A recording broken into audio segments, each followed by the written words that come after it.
சத்யகலா மத்தியரங்கம் ரங்கநாதர் கோவில் காவிரி நதிக்கரையில் அமைந்துள்ள 3 கஷேத்திரங்களில் இது இரண்டாவது.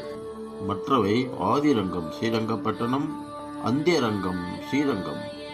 இந்த 3 ரங்கநாதர் கோயில்களையும் ஒரே நாளில் தரிசனம் செய்தால் ஒருவரின் பிரார்த்தனைகள் நிறைவேறும் என்பதே நம்பிக்கை.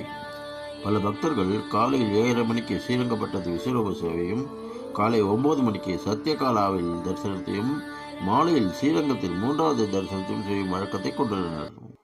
20ஆம் நூற்றாண்டின் நடுப்பகுதி வரை ரங்கநாத சுவாமி கோயில் மைசூர் அரண்மனை கட்டுப்பாட்டில் இருந்தது. அது கோயிலுக்கும் அதன் ஊழியர்களுக்கும் ஒரு பொற்காலமாக விளங்கியது. கோயிலின் பராமரிப்புக்கு அரண்மனையால் நன்கொடையாக வழங்கப்பட்ட 800 ஏக்கர் நிலத்திலிருந்து கிடைத்த வருமானம் இங்கு வசித்து வந்த ஆண்டு முழுவதும் தினமும் வேதங்களை ஓதி வந்த 100க்கும் மேற்பட்ட வேத பண்டிதர்களை ஆதரிக்க பயன்படுத்தப்பட்டது. புராணப்படி ருத்ராசுரனை இந்திரன் தாதிச்சி என்ற முனிவரின் முதுகெலும்பில் தயாரிக்கப்பட்ட அம்பினால் கொன்றதால் உண்டான பராமதி தோஷம் நீங்க இந்த தளத்தில் தவம் செய்து தோஷம் நீங்க பெற்றான் என்று கூறுகிறது. இங்கு வீட்டிற்கும் ரங்கநாத பெருமாள் சாலக்கிராமத்தினால் செய்யப்பட்டு சயன திருக்கோலத்தில் காட்சியளிக்கிறார்.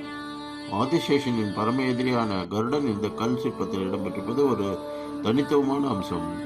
இந்த கோயில் புதுப்பித்தல் பணிகள் நடைபெறுகிறது. தற்சமயம் லட்சுமி நாராயணன், யோக நரசிம்மர், கோபாலகிருஷ்ணன் மற்றும் லட்சுமி ஐகிரிவர் இவர்களும் காட்சி அளிக்கின்றனர். சத்யகாலா மத்தூரிலிருந்து தெற்கே 40 கிலோமீட்டர் தொலைவிலும் மலவள்ளி கொள்ளைகால் நெடுஞ்சாலையில் அமைந்துள்ளது. மத்தூர் மலவள்ளியிலிருந்து ஒவ்வொரு அரை மணி நேரத்துக்கும் பேருந்துகள் இயக்கப்படுகின்றன. இந்த கோயிலுக்கு அருகில் 2 கிலோமீட்டர் தொலைவில் உள்ள வேதாந்த தேசிகர் கோட்டை வரதராஜ கோயிலும் பிரசித்தி பெற்றது.